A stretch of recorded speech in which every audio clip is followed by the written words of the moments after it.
ইসলামী bank ঘিরে অস্থিরতা সৃষ্টির শঙ্কা ডাক্তার শফিকের। দখল হাতছাড়া হওয়ার কষ্ট পাচ্ছে কেউ কেউ, মন্তব্য স্বরাষ্ট্রমন্ত্রীর। বিরোধীদের অভিযোগ নাকচ অর্থমন্ত্রীর। যে কেউ অংশ নিতে পারবে স্থানীয় সরকার নির্বাচনে, পদ পদবি ব্যবহার করে প্রতিদ্বন্দ্বিতা করার সুযোগ নেই আওয়ামী লীগের কারো, বলেছেন প্রধানমন্ত্রীর তথ্য উপদেষ্টা। কাল 9,38,000 কোটি টাকার বাজেট পেশ। কর ও ভ্যাট ব্যবস্থা রদবদলের আভাসে আশাবাদী হলে উদ্বেগ কাটছে না ব্যবসায়ীদের। প্রাতিষ্ঠানিক সক্ষমতা বাড়ানোর গুরুত্ব অর্থনীতিবিদদের। দেখছিলেন ক্রাউন সিমেন্ট সংবাদ শিরোনাম, এবার বিস্তারিত। ইসলামী ব্যাংক ক্ষতিগ্রস্ত হলে অর্থনীতি মাটির সাথে মিশে যাবে, এমন মন্তব্য করেছেন বিরোধী দলীয় নেতা ডাক্তার শফিকুর রহমান। গতকাল সংসদে 68 বিধিতে দেয়া নোটিশের উপর আলোচনায় তিনি এমন মন্তব্য করেন। ইসলামী ব্যাংকের ঘটনা পর্যালোচনায় সংসদীয় কমিটি গঠনেরও দাবি জানায় বিরোধী দল। আলোচনায় অর্থমন্ত্রী আমির খসরু মাহমুদ চৌধুরী বলেন, আর্থিক কোনো বিশৃঙ্খলা নেই, ব্যাংকের চেয়ারম্যান নিয়োগের সাথে গ্রাহকের কোনো সম্পর্ক নেই বলে দাবি করেন তিনি। আর স্বরাষ্ট্রমন্ত্রী সালাউদ্দিন আহমদ বলেছেন, ইসলামী ব্যাংকের দখল হাতছাড়া হয়ে যাওয়ায় কষ্ট পাচ্ছেন কেউ কেউ। আরও জানাচ্ছেন রিশান নাসরুল্লাহ। দেশের ব্যাংকিং খাতের দুরবস্থা ও ইসলামী ব্যাংকের পরিস্থিতি নিয়ে সংসদে আলোচনার জন্য 68 বিধিতে নোটিশ দেন বিরোধী দলীয় নেতা। যেহেতু ইসলামী ব্যাংক বাংলাদেশ পরে গৃহীত নোটিশের উপর আলোচনায় অংশ নিয়ে ইসলামী ব্যাংকের চেয়ারম্যানের প্রতি সরকারের পক্ষপাতের অভিযোগ তোলে বিরোধী দল। তারা বলেন, একজন পরীক্ষিত দুর্নীতিবাজকে সরকার চেয়ারম্যান হিসেবে নিয়োগ দিয়েছে। ইসলামী ব্যাংক ঘিরে দেশে বড় ধরনের অস্থিরতা তৈরি হতে পারে বলে শঙ্কা প্রকাশ করেন বিরোধী দলের সংসদ সদস্যরা। এ সময় স্পিকারের বিরুদ্ধেও পক্ষপাতিত্বের অভিযোগ করেন তারা। বাংলাদেশ ব্যাংকের এই সাবেক গভর্নরের প্রতি সরকারের এই পক্ষপাতিত্বের আমরা কারণ জানতে চাই। ইসলামী ব্যাংক কেবল একটি আর্থিক প্রতিষ্ঠান নয়, এটি একটি ইকোসিস্টেম। সুতরাং এটিকে ক্ষতিগ্রস্ত করলে সারা দেশ ক্ষতিগ্রস্ত হওয়ার সম্ভাবনা থেকে যায়। ইসলামী ব্যাংককে রাজনীতি মুক্ত করতে হবে, এটা বিশেষ রাজনৈতিক দলের হাতে কেন থাকবে? মাননীয় স্পিকার, আমাদের মাননীয় সংসদ সদস্য এবং মন্ত্রী আব্দুল আওয়াল মিন্টু সাহেব একটি ব্যাংকের কর্ণধার। আমরা কি বলবো সেটা বিএনপির ব্যাংক? আমরা কি ঢাকা ব্যাংকে বলবো মির্জা আব্বাস সেখানে ডাইরেক্টর, তাই সেটাকে কি আমরা বলবো আপনার বিএনপির ব্যাংক? এসালামের যে মালিকানা, এই 82% হচ্ছে অন্যান্য লোকদের মালিকানাকে ডাকাতির মাধ্যমে ডিজেফাই দিয়ে এটাকে সে দখল করে জোর করে নিয়ে গেছে। আমাদের দাবি এটা অরিজিনাল মালিকদের ফেরত দিতে হবে এবং যেভাবে সুস্থভাবে চলছিল সেটাকে অব্যাহত রাখার জন্য চেষ্টা করতে হবে। নাহলে গ্রাহকরা আন্দোলন করবে, ইসলামী ব্যাংকের পক্ষে যা আছে তারা আন্দোলন করবে এবং দেশে একটা বড় ধরনের আনরেস্ট হওয়ার সম্ভাবনা আছে। বিরোধী দলের সংসদ সদস্যদের বক্তব্যের জবাবে স্বরাষ্ট্রমন্ত্রী সালাউদ্দিন আহমদ বলেন, ইসলামী ব্যাংকের দখল হাতছাড়া হয়ে যাওয়ায় কষ্ট পাচ্ছে কেউ কেউ। একবার যে ব্যাংক আজান দিয়ে তকবীরে লিল্লাহ দিয়ে দখল করা হলো, সেই ব্যাংকের দখলটা বেদখল হয়ে যাবে, এই যাতনা তো আমরা বুঝি মানে স্পিকার। সুতরাং যারা পর্দার আড়ালে থেকে গ্রাহক বলে রাস্তায় আন্দোলন করছে, ভিডিওটা দেখেন, তাদের রাজনৈতিক পরিচয়। পর্দার আড়াল থেকে নেমে পড়েছেন, এটা ভালো। বেপর্দা হওয়া, বেনাকাব হওয়া কোনো কোনো ক্ষেত্রে খারাপ, তবে এই ক্ষেত্রে ভালো হয়েছে যে মানুষ জানতে পেরেছে। আলোচনায় অংশ নিয়ে বিরোধী দলের নেতা বলেন, ব্যাংক একক কোনো দলের নয়। অভিযোগ করেন, বয়ান তৈরি করে এসালামের ফিরে আসার পথ তৈরি করে দিচ্ছে সরকার। ব্যাংকটাকে ধ্বংস করেছেন শেখ হাসিনা, এসালামকে তার হাতিয়ার হিসেবে ব্যবহার করে। আমরা এখন স্পষ্টত দেখতে পাচ্ছি সেই এসালামকে আবার ফিরে আসার পথ করে দিয়েছে। এর প্রমাণ, ইসলামী ব্যাংক কোনো কারণে যদি আরো ক্ষতিগ্রস্ত হয়, আমি ব্যক্তিগতভাবে মনে করি বাংলাদেশের অর্থনীতি মাটির সাথে বসে যাবে। আস্থার এটি একটা পিরামিড। এই পিরামিড হেলে পড়লে অথবা বিধ্বস্ত হয়ে গেলে ব্যাংকিং ব্যবস্থার উপরেই মানুষের অনাস্থা তৈরি হবে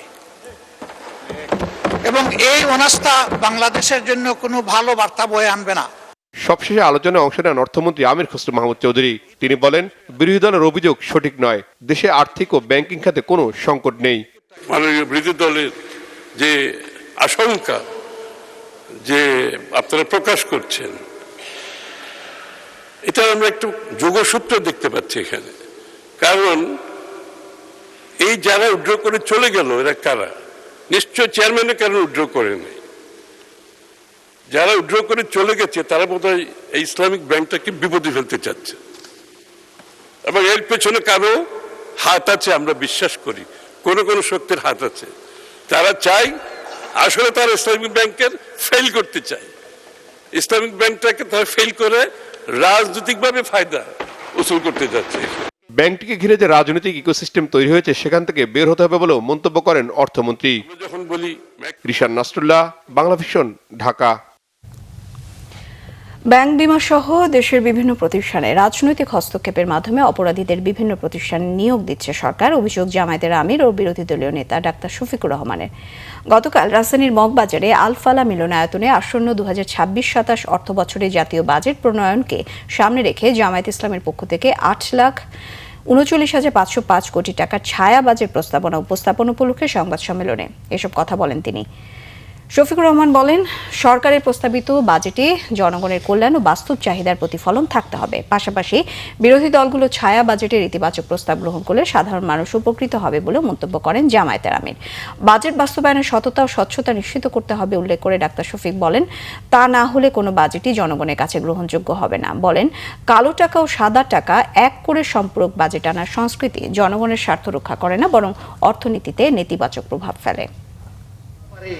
স্পষ্ট, সেন্ট্রাল ব্যাংক থেকে শুরু করে বিভিন্ন ব্যাংক, বিমা কর্পোরেশন, এই সবগুলাতে আজকে সেই থাবা বিস্তৃত হচ্ছে এবং সমাজের অপরাধী লোকদেরকে গুরুত্বপূর্ণ জায়গায় বসিয়ে দেওয়া হচ্ছে, যাদের বিরুদ্ধে অপরাধ বিভিন্নভাবে প্রমাণিত।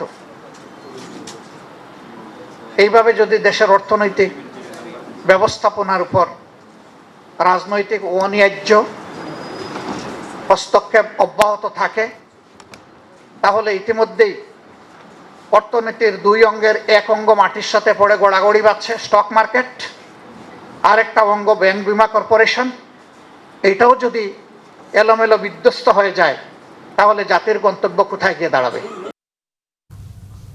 প্রধানমন্ত্রী তথ্য উপদেষ্টা ডাক্তার জাহিদুর রহমান বলেছেন, ভারতের কেন্দ্রীয় সরকার পুশিন করে বাংলাদেশকে চাপে রাখতে চাইছে।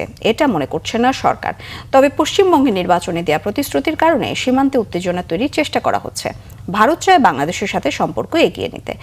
গতকাল সচিবালয়ে সমসাময়িক নানা বিষয়ে সংবাদ সম্মেলন করেন প্রধানমন্ত্রী তথ্য উপদেষ্টা ডাক্তার জাহিদুর রহমান।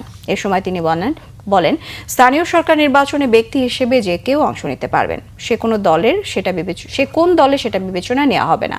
তবে কারো বিরুদ্ধে নৈতিক স্খলনের জন্য 2 বছরের সাজা হলে সেটা আইন অনুসারে ব্যবস্থা নেবে নির্বাচন কমিশন। তথ্য উপদেষ্টা আরও জানান, দেশের সব উপজেলার হাসপাতালগুলোকে 101 শয্যায় উন্নীত করার পরিকল্পনা গ্রহণ করেছে সরকার। এখন পর্যন্ত মাত্র 8টি উপজেলায় 101 শয্যা হাসপাতাল বিদ্যমান। দ্বিতীয় পদ্মা সেতু নির্মাণে পরামর্শক প্রতিষ্ঠান নিয়োগ করেছে সরকার। দ্রুত সময়ের মধ্যে তা বাস্তবায়ন করা হবে বলে জানান। তথ্য উপদেষ্টা আরও জানান, শিশু রামিসা হত্যা ও ধর্ষণ মামলা নজিরবিহীনভাবে দ্রুত গতিতে সম্পন্ন হয়েছে। প্রত্যেকটা পাবলিক বিশ্ববিদ্যালয় এবং বড় কলেজগুলোতে পর্যায়ক্রমে ছাত্র সংসদ নির্বাচন হবে বলে জানান ডাক্তার জাহিদুর রহমান। ভারত সরকার এই ইন্টেনশনে করছে না যে বাংলাদেশকে চাপে রাখতে হবে। আমি এটা বলছি, বাংলাদেশ সরকারের সাথে সম্পর্ক উন্নয়নে তাদের আন্তরিক চেষ্টা আছে বলে আমি বিশ্বাস করতে চাই। তারা বলছেন, তাদের সাথে যখন ইনফর্মালি কিছু কথা কারো কারো লেভেলে আমারও হয়েছে, আমার মনে হয়েছে, বলেছি এটা যে পশ্চিমবঙ্গে যে সরকারটা এখন দায়িত্বে আছে সেই সরকারের একটা নির্বাচনী ম্যানিফেস্টো ছিল, সেটার এক ধরনের ফল হিসাবেই এই ঘটনাটা ঘটছে। এটা আমাদের সাথে সম্পর্ক খারাপ করব এইভাবে ব্যাপারটা হয়তো না। 31 শয্যা 50 শয্যার মানে দুরকম ভাবে থাকে, 31 শয্যার আছে, 50 শয্যার আছে, সবগুলোকেই 101 শয্যায় উন্নীত করা হবে। রাজনৈতিক ফায়দা নিতে এবং সরকারকে ব্যর্থ প্রমাণ করতে অনেকে বিভ্রান্তিমূলক অপপ্রচার চালাচ্ছে বলেছেন মুক্তিযুদ্ধ বিষয়ক প্রতিমন্ত্রী ইশরাক হোসেন। শহীদ রাষ্ট্রপতি জিয়াউর রহমানের 45তম শাহাদাত বার্ষিক উপলক্ষে মঙ্গলবার রাজধানীর সূত্রাপুরে দুস্থদের মাঝে খাদ্য সামগ্রী বিতরণ অনুষ্ঠানে তিনি কথা বলেন। প্রতিমন্ত্রী বলেন, দায়িত্ব নেওয়ার পর অল্প সময়ের মধ্যে নানা চ্যালেঞ্জ মোকাবেলা করেছে সরকার। দেশের সচেতন মানুষ কোনো ষড়যন্ত্রে কান দেবে না বলে মনে করেন তিনি। ইশরাক হোসেন আরও বলেন, বিএনপির শক্তি হচ্ছে জনগণ। দেশ ও দেশের মানুষের জন্য কাজ করার কারণে ষড়যন্ত্রের শিকার হয়েছিলেন শহীদ রাষ্ট্রপতি জিয়াউর রহমান। তাই সকল ষড়যন্ত্র মোকাবেলা করে শহীদ জিয়ার মতো দেশের স্বার্থে কাজ করার কথা জানান। বলেন, সরকারের মাত্র 100 দিন হয়েছে, তাই এখনই মূল্যায়ন করার সময় হয়নি। এ সময় ঢাকা 6 আসনের মাদক সহ যাবতীয় সমস্যা সমাধানের আশ্বাস দেন ইশরাক হোসেন। আমরা প্রত্যেকটি ক্ষেত্রে সবার আগে বাংলাদেশের স্বার্থ, বাংলাদেশের জনগণের স্বার্থকে প্রাধান্য দিয়ে আমরা কাজ করে চলেছি। সরকার নাকি অনেক ব্যর্থ, মানে ভাবখানা এরকম, আমরা মনে হয় 5 বছর দেশ চালাই, এখন আমাদের যাওয়ার বেলা আসছে। তো বিষয়টা হচ্ছে যে এই রাজনৈতিক ফায়দা লোটার জন্য, দেশকে একটা বেকায়দায় ফেলার জন্য, আমাদের দলকে, সরকারকে বেকায়দায় ফেলার জন্য এই ধরনের বিভ্রান্তিমূলক যারা কথা বলছে, আপনারা দয়া করে সেই বিষয়গুলো থেকে সচেতন থাকবেন, সতর্ক থাকবেন। নিম্ন আদালতের বিচারকদের বদলি, পদোন্নতি, শৃঙ্খলা সংক্রান্ত পৃথক সচিবালয় প্রতিষ্ঠা সংক্রান্ত হাইকোর্টের আদেশ স্থগিত করেছেন আপিল বিভাগ। একই সঙ্গে আগামী 16 জুন পূর্ণাঙ্গ বেঞ্চে শুনানির দিন নির্ধারণ করেছে আপিল বিভাগ। গতকাল প্রধান বিচারপতির নেতৃত্বে 4 সদস্যের বেঞ্চ এই আদেশ দেন। এই আদেশের ফলে হাইকোর্টের রায়ের কার্যকারিতা আপিল শুনানি পর্যন্ত স্থগিত থাকবে বলে জানান অ্যাটর্নি জেনারেল। এই রায়টি স্থগিত না হলে বিচার প্রশাসনের স্থবিরতা কাজ করছিল, যার কারণে পার্লামেন্টে অধ্যাদেশটি পাশ হয়নি বলে জানান রাষ্ট্রের সর্বোচ্চ আইন কর্মকর্তা। রায় স্থগিতের ফলে স্বাধীন বিচার বিভাগ প্রতিষ্ঠা বাধাগ্রস্ত হলো বলে মন্তব্য করেন রিটকারী আইনজীবী শিশির মনির। বর্তমান সংবিধানের 116 অনুচ্ছেদ অনুযায়ী বিচার কর্ম বিভাগে নিযুক্ত ব্যক্তিদের এবং বিচার বিভাগীয় ম্যাজিস্ট্রেটদের নিয়ন্ত্রণ ও শৃঙ্খলা বিধান রাষ্ট্রপতির উপর ন্যস্ত। 1972 সালের মূল সংবিধানের 116 অনুচ্ছেদ অনুসারে অধস্তন আদালতের নিয়ন্ত্রণ ও শৃঙ্খলা সংক্রান্ত বিষয় ন্যস্ত ছিল সুপ্রিম কোর্টের উপর। এ সংক্রান্ত এক রিটের রায়ে নিম্ন আদালতের নিয়ন্ত্রণ ও শৃঙ্খলা সংক্রান্ত 1972 সালের সংবিধানের 116 অনুচ্ছেদ পুনর্বহাল করেন হাইকোর্ট।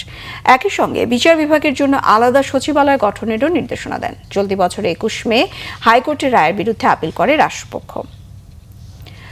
জাতীয় অর্থনৈতিক পরিষদের নির্বাহী কমিটি একনেক বৈঠকে 2266 কোটি 41 লাখ টাকা ব্যয় সম্বলিত 8টি প্রকল্পের অনুমোদন দেওয়া হয়েছে। এর মধ্যে সরকারি নিজস্ব অর্থায়ন 2229 কোটি 13 লাখ টাকা এবং সংস্থার নিজস্ব অর্থায়ন 37 কোটি 28 লাখ টাকা। গতকাল সকাল 10টায় সচিবালয়ের মন্ত্রিপরিষদ বিভাগে অনুষ্ঠিত সভায় সভাপতিত্ব করেন প্রধানমন্ত্রী ও একনেক চেয়ারম্যান তারেক রহমান। সভায় নতুন ও সংশোধিত মিলিয়ে 12টি প্রকল্প অনুমোদনের জন্য উপস্থাপন করা হয়। এর মধ্যে 8টি প্রকল্প অনুমোদন দেওয়া হয়। অবকাঠামো, পানি সম্পদ, স্বাস্থ্য, তথ্য প্রযুক্তি, স্থানীয় সরকার, বিদ্যুৎ, জ্বালানি ও সামাজিক নিরাপত্তা খাতকে গুরুত্ব দেওয়া হয়েছে। সভায় প্রায় 4000 কোটি টাকা ব্যয়ে চট্টগ্রামের আনোয়ারায় 800 একর জমিতে চীনা অর্থনৈতিক অঞ্চল স্থাপন প্রকল্প অনুমোদন পায়নি। দেশকে নতুনভাবে গড়ে তোলার স্বপ্ন নিয়ে ইতিহাসের সবচেয়ে বড় বাজেট দিতে যাচ্ছে সরকার। উন্নয়ন পরিকল্পনায় পরিবর্তন ও কার্ড ভিত্তিক সামাজিক সুরক্ষা কর্মসূচি ঢেলে সাজাতে আগামীকাল 9,38,000 কোটি টাকার বাজেট প্রস্তাব দেবেন অর্থমন্ত্রী আমির খসরু মাহমুদ চৌধুরী। এজন্য কর ও ভ্যাট ব্যবস্থায় আনা হচ্ছে রদবদল। নতুন এই বাজেট একই সাথে আশাবাদ ও আতঙ্কের বলছেন ব্যবসায়ীরা। অর্থনীতিবিদরাও বলছেন, প্রাতিষ্ঠানিক সক্ষমতা না বাড়িয়ে শুধু রেকর্ড পরিমাণ বাজেট দিলেই কাঙ্ক্ষিত ফল মিলবে না। জিয়াউল হক সবুজের রিপোর্টে বিস্তারিত। বৃহস্পতিবার বিকেল 3টায় জাতীয় সংসদে উঠছে 2026-27 অর্থ বছরের নতুন বাজেট। দেশের 55তম এই বাজেটের আকার হতে পারে 9,38,000 কোটি টাকা। বড় বাজেটের খরচ সামলাতে রাজস্বের টার্গেট ধরা হচ্ছে 6,95,000 কোটি টাকা। 2,51,000 কোটি টাকার ঘাটতি মেটাতে ব্যাংক থেকেই নেওয়া হবে 1.25 লাখ কোটি টাকার ঋণ। এর আগে দেখেছি যে আমাদের যে অঙ্কের টাকা থাকে, বিশেষত শিক্ষা, স্বাস্থ্য, এইসব জায়গায় আমরা এটাই খরচ করতে পারিনি, এবং এখন তো আমরা এটার অঙ্ক আরো বাড়াতে চাচ্ছি, অনেক থোক বরাদ্দ করতে চাচ্ছি। পরবর্তীতে এগুলা হয়তো বা প্রজেক্টে এগুলোকে পরিণত করা হবে। সো এই জায়গাটাতে প্রাতিষ্ঠানিক সক্ষমতা বৃদ্ধি যদি আমরা না করতে পারি, তাহলে কিন্তু এই টাকাটা যে ভালোভাবে খরচ করা, এটা থেকে যে আমরা কাঙ্ক্ষিত ফলাফল পেতে চাচ্ছি, সেটা নিশ্চয়তা বিধান করা সেটা কঠিন হবে। নতুন বাজেটে করমুক্ত আয়সীমা ধাপে ধাপে বাড়ানোর প্রস্তাব দিতে পারেন অর্থমন্ত্রী। প্রযুক্তি বান্ধব ফ্রিল্যান্সার ও উদ্যোক্তাদের জন্যও থাকছে মেগা ধামাকা। জ্বালানি ও ভোজ্য তেলের উৎস কর কমানো সহ বেশ কিছু পণ্যে শুল্ক ও কর কমানোর প্রস্তাব দিতে পারেন অর্থমন্ত্রী। তবে ধনীদের ওপর বাড়বে অতিরিক্ত করের বোঝা। খুচরা ব্যবসায়ী পণ্য সরবরাহে অগ্রিম কর কাটার পাশাপাশি নতুন বিলাসী 20টি পণ্যে 15% ভ্যাটের প্রস্তাব দিতে পারেন অর্থমন্ত্রী। একটা আছে অবশ্যই আতঙ্ক বিরাজ করছে, এর সাথে কিন্তু একটা স্যাটিসফ্যাকশনও বিরাজ করছে যে আমাদের মাননীয় অর্থমন্ত্রী, আমাদের অর্থ মন্ত্রণালয়ের মাননীয় উপদেষ্টা, ওনারা কিন্তু বারবার বলছেন যে এটা একটা মানে আমাদের জনগণ ফ্রেন্ডলি একটা বাজেট ওনারা দিবেন। তো আমরা এন্টায়ার প্রাইভেট সেক্টর তাকিয়ে আছি যে কিভাবে আমাদের যে ডিমান্ডগুলা মেজরলি ছিল, ব্যাংকিং সেক্টর, ইনফ্রাস্ট্রাকচার, এনার্জি, এসব জিনিস নিয়ে ওনারা কীভাবে ওটার কতটুকু প্রতিফলন আমরা এই বাজেটে দেখব সেটার জন্য অপেক্ষায় রয়েছে। সকল সেক্টর এখন এই মুহূর্তে কিন্তু একটা চাপের মুখে রয়েছে, কেউ কিন্তু ভালো নেই, আপনি যেই সেক্টরের কথাই বলেন। সো এনাদের উপরে যদি আপনার ফার্দার আবার ট্যাক্স ইম্পোজ করেন, সেই ক্ষেত্রে কিন্তু আলটিমেটলি ওনাদের যে একটা বিশাল বাজেট ওনারা দিচ্ছেন, সেই বাজেটের ওনাদের যে লক্ষ্যমাত্রা থাকবে সেটা ফিল আপ হবে না। রাজস্ব খাত বিশ্লেষকরা বলছেন দেশের অর্থনীতির বড় অংশ এখনও অপ্রাতিষ্ঠানিক খাতে, আর তাই বাজেট বাস্তবায়নে আয় বাড়ানোর দিকেই জোর দিতে হবে বেশি। অর্থনীতি সচল করে একই সাথে ওই করের বেস বা নেট বাড়াতে হবে, সকলকে এইভাবে আহ্বান করতে হবে, সিস্টেমে আনতে হবে যে কর দিতে হবে, কেউ অল্প দেবে কেউ বেশি দেবে এরকম না। হ্যাঁ, সুতরাং দুষ্টের দমন সুষ্টের পালনে খুব একাগ্রচিত্ত থাকতে হবে। কেউ ফাঁকি দিয়ে যাবে, কর ফাঁকি দিয়ে যাবে, দেবে না মোটে, করের এতে আওতায় আসবে না, আওতায় আসে না বলেই কিন্তু কর জিডিপি রেশিওটা এত কম। সরকারি অর্থ যেন সঠিক খাতে খরচ হয় তা নিশ্চিতে দেশের সুশাসন নিশ্চিতের তাগিদ দেন ব্যবসায়ী ও অর্থনীতিবিদরা। জিয়াউল হক সবুজ, বাংলা ভিশন, ঢাকা। অর্থনীতিবিদ অধ্যাপক ডক্টর মুস্তাফিজুর রহমান বলেছেন, দেশের অর্থনীতি ঠিক করতে হলে সবার আগে ব্যাংকিং খাতকে সুশৃঙ্খল করতে হবে। ব্যাংক থেকে ঋণ বিতরণের পাশাপাশি ঋণ আদায় নিশ্চিত করতে হবে। খেলাপি ঋণের সংস্কৃতি চলতে থাকলে ব্যাংকিং খাতে স্থিতিশীলতা ফিরিয়ে আনা সম্ভব হবে না। গতকাল রাজধানীর বাংলা মোটরে উন্নয়ন সমন্বয়ের আয়োজনে সেমিনারে তিনি কথা বলেন। এই অর্থনীতিবিদ আরও বলেন, আসন্ন বাজেটে অর্থনীতির মৌলিক সমস্যাগুলো সমাধানের জন্য কার্যকর পদক্ষেপ নিতে হবে। বিশেষ করে বিনিয়োগ বৃদ্ধি, মূল্যস্ফীতি নিয়ন্ত্রণ, কর্মসংস্থান সৃষ্টি এবং আর্থিক খাতে সুশাসন প্রতিষ্ঠার বিষয়গুলোকে গুরুত্ব দিতে হবে। ডক্টর মুস্তাফিজুর রহমান বলেন, ব্যাংকিং খাতে ঋণ খেলাপি কমাতে বিদ্যমান আইন আরও কঠোর ও কার্যকর করতে হবে। একই সঙ্গে খেলাপি ঋণের সঙ্গে জড়িত ব্যক্তি ও প্রতিষ্ঠানের বিরুদ্ধে জবাবদিহিতা নিশ্চিত করতে হবে, যাতে ভবিষ্যতে এ ধরনের অনিয়ম নিরুৎসাহিত হয়। যারা নাকি ব্যাংককে নিজের প্রাইভেট ওয়ালেট মনে করে এটাকে করেছে এবং এটা টাকা নিয়ে গেছে, তাদেরকে জবাবদিহিতার মধ্যে আনা। এখানে বলা হয়েছে কেউ তো এটাকে অডিট করেছিলেন, বোর্ড এটার জন্য পারমিশন দিয়েছিলেন, তাই না? সো এগুলোকে যদি আমরা অ্যাকাউন্টেবিলিটির মধ্যে যদি না আনতে পারি, তাহলে কিন্তু আবার এটা রিপিট হওয়ার একটা আশঙ্কা আছে বলে আমার মনে হয়। সুতরাং এটাও আমাদের দেখতে হবে যে কিভাবে গুড গভর্নেন্সটা আমরা আবার রিএস্টাবলিশ করতে পারি এবং সিগন্যাল দিতে পারি। এই যে অনেক সময় আমরা আগে শুনতাম জিরো টলারেন্স, হ্যাঁ, প্রকৃতপক্ষেই জিরো টলারেন্স করা যদি সম্ভব হয়, তো তাহলে আমরা কিন্তু মার্কেটে একটা সিগন্যালও দিব যে এটা করে পার পাওয়া যাবে না। শিক্ষামন্ত্রী আ.ন.ম এহসানুল হক মিলন জানিয়েছেন, অনার্স থেকে বাংলা, ইতিহাস, দর্শন বিষয় বাদ দেওয়ার তথ্য ভিত্তিহীন। তবে যেসব সাবজেক্টের বৈশ্বিক চাহিদা রয়েছে সেই ধরনের সাবজেক্টগুলোকে অন্তর্ভুক্ত করা হবে। কারিগরি শিক্ষাকে প্রাধান্য দেওয়ার কথাও জানান তিনি। গতকাল সচিবালয়ে সাংবাদিকদের প্রশ্নের জবাবে এসব তথ্য জানান শিক্ষামন্ত্রী। মার্কেট ড্রিভেন ডিমান্ড অনুযায়ী তো কোর্স আমরা রেগুলারলি ইন্ট্রোডিউস করছি, প্রত্যেকটি বিশ্ববিদ্যালয়ে আমরা ইন্ট্রোডিউস করছি এবং প্রত্যেকটি লেভেলেই আমরা ইন্ট্রোডিউস করছি। বাট বাংলাকে বাদ দিয়ে, ইতিহাসকে বাদ দিয়ে এমন কথা কোথাও হয়নি। আমাদের টিচার শর্টেজ রয়েছে, সেগুলিতে আমরা রেগুলারলি টিচার নিচ্ছি, শর্টেজ ফিল আপ করছি, কিন্তু মার্কেট ড্রিভেন ডিমান্ড অনুযায়ী আমরা মানে সাবজেক্ট ইনক্লুড করবো, এটা তো ওয়ার্ল্ড ডিমান্ড, সেটা তো আর বাংলার সাথে কোনো সম্পর্ক নেই। বড় মৌসুমে কৃষিতে নতুন স্বপ্ন দেখাচ্ছে বাংলাদেশ ধান গবেষণা ইনস্টিটিউট। বাড়ি উদ্ভাবিত পুষ্টি সমৃদ্ধ উচ্চ ফলনশীল ব্রি শতাধিক জাতের ধান, যা প্রতি শতাংশে প্রায় 1 মণ ফলন দিয়ে বড় বিপ্লব ঘটাচ্ছে, জানালেন কৃষিবিদরা। চট্টগ্রামের 15 উপজেলায় হচ্ছে এই উচ্চ ফলনশীল জাতের ধানের চাষ। অধিক জনসংখ্যার খাদ্যের চাহিদা মেটাতে এসব জাত সম্প্রসারণে কাজ করছে কৃষি বিভাগ। চট্টগ্রাম থেকে নাসিরউদ্দিনের রিপোর্ট। বাংলাদেশ ধান গবেষণা ইনস্টিটিউট ব্রি উদ্ভাবিত 100 পরবর্তী ব্রি ধান 101 থেকে 114 জাতের ধানের চাষ হচ্ছে চট্টগ্রামের 15 উপজেলায়। এরই মধ্যে ব্রি শতাধিক জাতের ধানটির পরীক্ষামূলক চাষে মিলেছে সাফল্য। ব্রি 101 ও 102 জাতের ধানের প্রদর্শনী প্লট করেছে কৃষি সম্প্রসারণ অধিদপ্তরের একটি প্রকল্প। চট্টগ্রামে এই প্রকল্পের আওতায় 106টি প্রদর্শনী প্লটে এই জাতের ধান হেক্টরে 8 থেকে 9 টন পর্যন্ত ফলন দিয়েছে।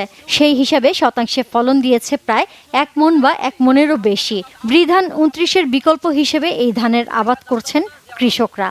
স্বল্প খরচে ধানের বাম্পার ফলন পেয়ে লাভবান হচ্ছেন তারা। মাশাআল্লাহ, ধান ফলন ভালো হয়েছে।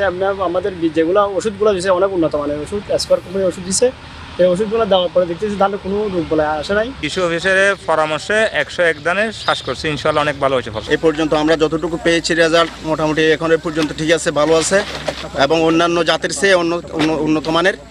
কৃষি কর্মকর্তারা বললেন, প্রকল্প থেকে বীজ দিয়ে পরীক্ষামূলক চাষে ভালো ফলন হওয়ায় কৃষকদের মধ্যে দারুণ প্রভাব পড়েছে। এই প্রকল্পের মাধ্যমে আমরা হাটহাজারী উপজেলায় 2টি উন্নত মানের জাতের চাষ করেছি, একটি 101, একটি 102। দুইটা জাতি এই ফলনের দিক থেকে রোগ পোকামাকড় বলেন, দুইটারই আক্রমণের হার যদি বিবেচনা করি, দুইটা প্রিমিয়াম কোয়ালিটি, দুটোর ধানই চিকন, দুটোই উচ্চ ফলনশীল। নতুন জাতের এইসব ধান দেশের খাদ্য নিরাপত্তা নিশ্চিত করবে আশাবাদ কৃষিবিদদের।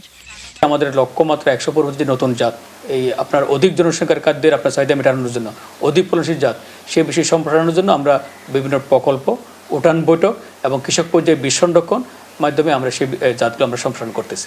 এই বোরো ধানের মধ্যে আমাদের এবছর লক্ষ্যমাত্রা ছিল আপনার 69,350 হেক্টর। তবে আমরা এবছর লক্ষ্যমাত্রা আমরা অর্জন করে আরও বেশি অ্যাচিভ করেছি। আমরা এবছর আমাদের অর্জন হয়েছে আপনার 70,930 হেক্টরের মতো।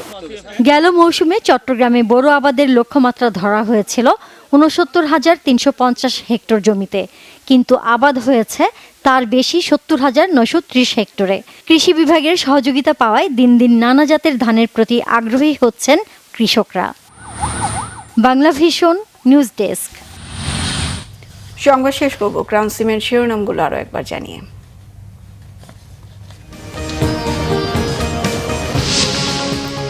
ইসলামী ব্যাংক ঘিরে অস্থিরতা সৃষ্টির শঙ্কা ডাক্তার শফিকের। দখল হাতছাড়া হওয়ায় কষ্ট পাচ্ছে কেউ কেউ, মন্তব্য স্বরাষ্ট্রমন্ত্রীর। বিরোধীদের অভিযোগ নাকচ অর্থমন্ত্রী। যে কেউ অংশ নিতে পারবে স্থানীয় সরকার নির্বাচনে, পদ পদবি ব্যবহার করে প্রতিদ্বন্দ্বিতা করার সুযোগ নেই আওয়ামী লীগের কারো, বলেছেন প্রধানমন্ত্রীর তথ্য উপদেষ্টা। কাল 9,38,000 কোটি টাকার বাজেট পেশ। কর ও ভ্যাট ব্যবস্থায় রদবদলের আভাসে আশাবাদী হলে উদ্বেগ কাটছে না ব্যবসায়ীদের। প্রাতিষ্ঠানিক সক্ষমতা বাড়ানোর গুরুত্ব অর্থনীতিবিদদের। এই ছিল এখনকার মতো। পরের সংবাদ সকাল 10টায়। 9টায় রয়েছে নিউজ টপ 10, দেখার আমন্ত্রণ রইল। এছাড়া বাংলা ভিশন সংবাদ ও সংবাদ সংশ্লিষ্ট অনুষ্ঠান দেখতে ভিজিট করুন www.bbnews24.com ও facebook.com/বাংলাভিশন নিউজ। সাবস্ক্রাইব করুন youtube.com/বাংলাভিশন নিউজ। সঙ্গে থাকায় ধন্যবাদ।